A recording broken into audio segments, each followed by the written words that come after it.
વરસાદની આગાહીના પગલે રાજકોટ બેડી માર્કેટિંગ યાર્ડ રવિવાર સુધી રહેશે બંધ. ખેડૂતોને જણસ ન લાવવા સૂચના. સોમવારથી રાબેતા મુજબ ધમધમતું થશે માર્કેટિંગ યાર્ડ.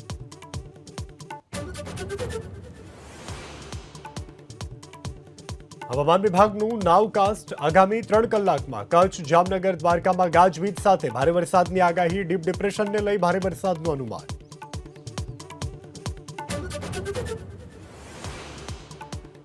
ત્રીજા કાર્યકાળમાં પહેલીવાર પીએમ મોદીની કેબિનેટ બેઠક. 12 નવા ઇન્ડસ્ટ્રીયલ કોરિડોર, રેલવેના 3 ઇન્ફ્રા પ્રોજેક્ટને મળે મંજૂરી. ઝારખંડ, પશ્ચિમ બંગાળ, ઓડિશાને થશે ફાયદો.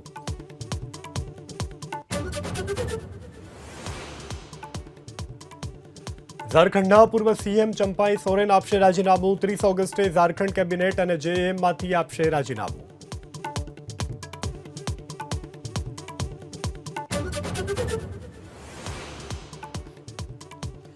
યુપી સરકારની નવી સોશિયલ મીડિયા પોલિસી. રાષ્ટ્રવિરોધી પોસ્ટ કરનારને આજીવન કેદ તો સરકારી યોજનાઓના પ્રચાર માટે દર મહિને 8 લાખ રૂપિયા સુધીની ચૂકવણી.